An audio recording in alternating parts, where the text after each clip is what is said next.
En mars 2021, après 2 années d'emprisonnement, Christian Quesada a été placé en liberté conditionnelle.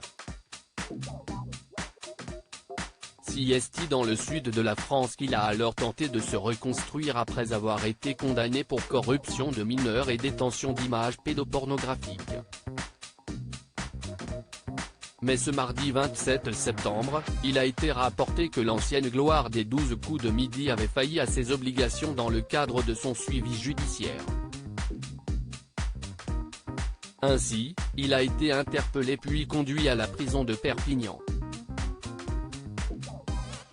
L'équipe de Touche pas à mon poste s'est emparée du sujet et a pu faire quelques révélations. Gilles Verdet a notamment fait des suppositions sur la nouvelle peine qu'encourait Christian Quesada et sur les réelles raisons de sa réincarcération. Le reste de sa peine CST 1 an mais avec les remises de peine, ce serait 7 mois. Après, on se demande si le fait de l'avoir coincé là ne signifie pas que d'autres procédures sont en cours. On se souvient qu'à l'époque, au procès il y avait une plainte qui avait été examinée mais il y a d'autres plaintes, il y a d'autres affaires. Donc du coup, est-ce que ce n'est pas pour eux de prévenir d'autres exactions de Christian Quesada? Si est la question que tout le monde se pose ce soir. Soit il voulait fuir, soit il y a d'autres affaires qui vont sortir, a-t-il expliqué. Une hypothèse validée par Myriam Palomba. Invitée à partager ces informations, l'ex-directrice de Public a en effet laissé entendre qu'il n'était pas impossible que, durant sa liberté conditionnelle, Christian Quesada ait recontacté d'autres jeunes filles sur les réseaux sociaux comme il avait l'habitude de le faire avec des profils cachés.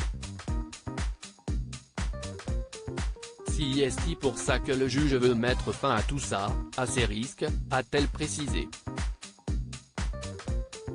Le but de ces discussions était de parler de sexe justement, Guillaume Janton en a profité pour révéler la déposition de Christian Quesada auprès du procureur sur le sujet de la corruption de mineurs. Donc Christian Quesada, il créait un faux profil Facebook où il s'appelle Justine Ferrand. Il s'en servait pour rentrer en contact avec des jeunes filles mineures. Donc, le juge lui demande, connaissez-vous le compte Facebook dont le pseudo est Justine Ferrand? Oui, si estime-moi qui l'a créé, ça faisait plus crédible pour les jeux auxquels je jouais, apprend Théon. Lors de son interrogatoire, Christian Quesada précisait qu'il entrait alors en contact avec des filles jeunes, quelques garçons, et 1 ou 2 adultes et que c'était du chat à connotation sexuelle. Le but de ces discussions était de parler de sexe et d'obtenir des photos dénudées, des photos des parties intimes, a-t-il encore admis. Avec une jeune fille, Christian Quesada, toujours sous le pseudo de Justine Ferrand, était même allé jusqu'à lui proposer de coucher avec lui pour de l'argent. Oui, si est du pur fantasme, ça ne s'est passé quoi avec elle et je ne saurais dire pourquoi. J'ai un problème avec la tranche d'âge 15-21 ans. À cause d'événements de ma vie privée que je n'aille pas réussi à régler, avait-il alors justifié. Si est justement cette jeune fille, âgée de 17 ans, qui est à l'origine de son emprisonnement. Elle avait en effet porté plainte contre lui en 2017 en racontant cette histoire. Christian Quesada est depuis inscrit au fichier des délinquants sexuels.